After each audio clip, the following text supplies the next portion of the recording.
you're watching Tulipswift. Welcome back to my channel. I know we talked a little bit, but I never redid my hair, so then I was like too self-conscious to like be on camera again. I think this is a September wrap-up. I read 2 books in September. Woohoo! The first book I read is Touch of Frost, the first book in Mythos Academy by Jennifer Estep. I read like the first like 3/4 of this on the plane ride to Orlando, where I went to Book Net Fest, which was like the best weekend. An incredible weekend. I really liked it. I wouldn't say I loved it. I really liked it, and I can't wait to keep reading it. Elena from Frozen Fiction is kind of the one who has been encouraging me to read the series for years. It feels like old YA because it takes place in an academy and there's all these like different kinds of warriors, but she doesn't really think she fits in, and her family has magic but she doesn't really know why or what's the meaning of it, and she kind of like finds out that she's a sort of chosen one. It's a little bit like Baby. Like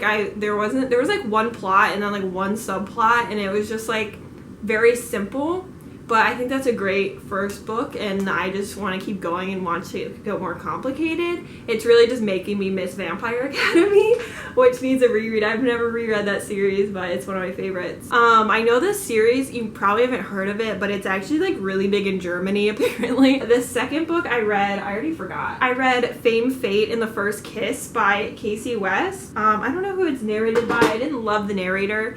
So every time I read a Casey West book, and I feel like her best one is P.S. I Like You, I'm just like, oh my god, this is so cringy.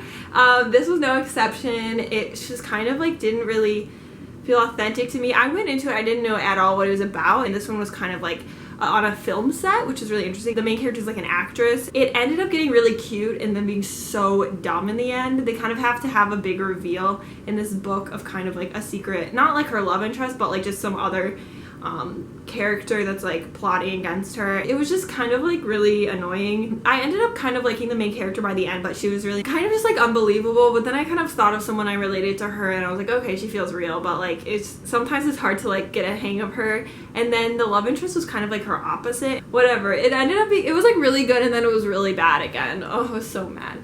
Anyways, and then she like betrays her friend. She's like, oh my god, my friend is against me. I'm like, why would you immediately like believe? Ugh. Anyways, because I don't have that much wrap up to do right now, I'm gonna also give you like my TBR. This is the second Mythos Academy book that I'm going to hopefully read. These don't use that much of my brain, sorry to my one Mythos Academy fan, but actually that's like wonderful for reading because I feel like so much YA has so much like trauma and themes and like angst. Casey West and Mythos Academy is kind of all I can put up with right now.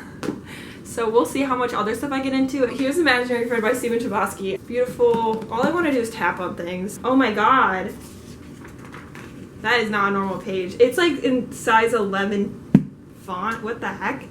Anyways, I guess I'll be reading this hopefully in October because I've never read anything scary.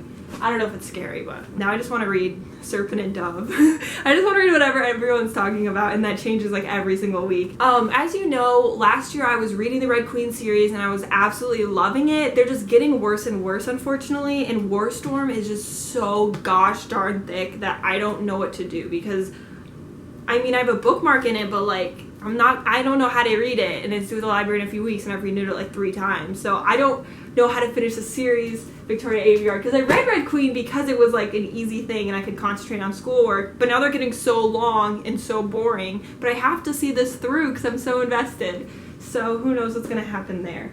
I don't know, because I have to read this stuff for school, but honestly I want to keep up with like doing this and like reading YA. Oh, I don't know. And now I really want to read the Grisha trilogy because of the Netflix series. I'm studying all the time, my room's a mess. My hair has been faded for months, like everything's kind of whack right now, but I'm getting through it. I wrote a kick-ass screenplay for class. I'm doing great things. I'm really proud of myself. Thank you so much for watching. That's all. I love you. Bye.